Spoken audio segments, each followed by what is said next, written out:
আসসালামু আলাইকুম। এইচএসসি 25 ব্যাচের একজন পরীক্ষার্থীর করোনা শনাক্ত হয়েছে এবং করোনার রেজাল্ট পজিটিভ এসেছে। এ ব্যাপারে আজকে আমি তোমাদেরকে জানাবো যে এইচএসসি 25 ব্যাচের পরীক্ষা কি স্থগিত করবে নাকি এইরকম অবস্থায় পরীক্ষা শুরু হবে, এবং একই সাথে সমস্ত আপডেট আজকের এই ভিডিওতে পাবা তোমরা। করোনা পরীক্ষার আপডেট, শিক্ষা বোর্ড কী বললো, সমস্ত কিছু। সো অনুরোধ থাকবে ভিডিওটি না টেনে সম্পূর্ণটা দেখার জন্য। যারা এখনও চ্যানেলটা সাবস্ক্রাইব করো না, সাবস্ক্রাইব করে রাখবা, লাইক করবা, কমেন্টে তোমার মন্তব্য অবশ্যই জানাবা। সো এটা হচ্ছে রাজশাহী মেডিকেল কলেজে এই টেস্টটা করানো হয়েছিল, laboratory report for COVID-19 test. এখানে দেখো collection facility Rajshahi medical college Rajshahi. Patient name হচ্ছে এখানে যেহেতু পাবলিক করা আছে আমরা পড়ি নুসরাত জাহান রিচি। এইজ হচ্ছে 18 এবং সে হচ্ছে একজন ছাত্রী, মেয়ে, ফিমেল, এবং মোবাইল নাম্বার উপজেলা জেলা সব রাজশাহীতে। এবং এখানের যে অনেকে ভাবতে পারে এটা অনেক আগের কিনা কিংবা এখনের কিনা, সেটা কী করতে পারে। সো এখানে তোমরা তারিখ দেখতে পাচ্ছ যে এখানে 17/6 অর্থাৎ তোমার এখানে 17 জুন 2025 এটা কালেক্ট করা হয়েছে এবং রেজাল্টও সেই দিনই দেওয়া হয়েছে এবং টেস্ট মেথড হচ্ছে এটা। সো এখানে 100% এই রিপোর্টটা একদম সত্য। এবং এখানে তোমার হচ্ছে অ্যাসোসিয়েট প্রফেসর এবং head department of virology Rajshahi medical college doctor Sharmina Aftab. So owner signature করা সহ এটা একটা রিপোর্ট। সো এই হচ্ছে রিপোর্ট। এখন অনেকে এই বিষয়টা জানতে এসেছে যে পরীক্ষা স্থগিত হবে কিনা।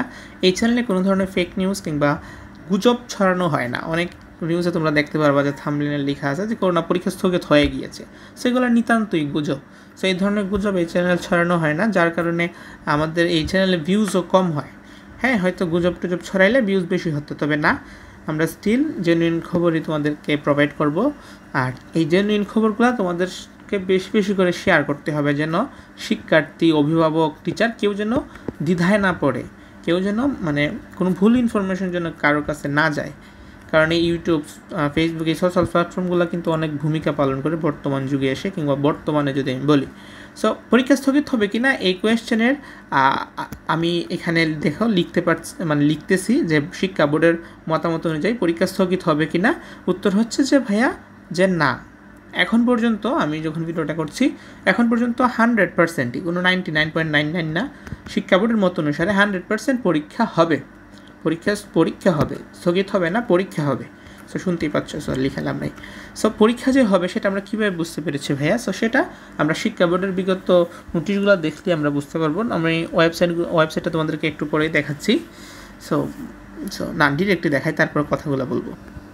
সো আমরা যদি এখানে ঢাকা বোর্ডের ওয়েবসাইটে আসি, আমরা এখানে লেটেস্ট নিউজ যে অপশনটা, সেখানে আমরা দেখব যে এখানে এইচএসসি পরীক্ষা নিয়ে সব আপডেট, রুল শিট প্রিন্টকরণ, ক্যালকুলেটর ব্যবহার প্রসঙ্গে, পরীক্ষা কন্ট্রোল রুমের ইমেইল। সুতরাং পরীক্ষা নেওয়ার জন্য যা যা জরুরি সমস্ত কিছুই বোর্ড এখন করছে এবং ফর্ম ফিল আপের সময় বৃদ্ধি করছে। আমি সেটা তোমাদেরকে গত ভিডিওতে দেখিয়েছি, নোটিশের ভিডিওতে। সো এখানে 19 তারিখ পর্যন্ত সময় আছে তোমার।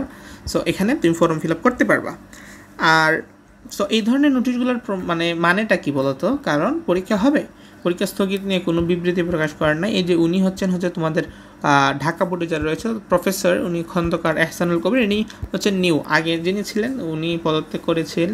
সো বলা যায়, সো উনি নতুন একজন চেয়ারম্যান এবং উনি হচ্ছেন সচিব। সো ওনাদের মোটামুটি ওনাদের কথা অনুযায়ী কিংবা শিক্ষা কর্মকর্তার কথা অনুযায়ী এগুলা নোটিশ পাবলিশ করা হয় এবং এগুলা তোমার 100% জেনুইন, কারণ এটা হচ্ছে একদম অফিসিয়াল নোটিশ, এটা কারো কোনো স্পিচ টিচ না।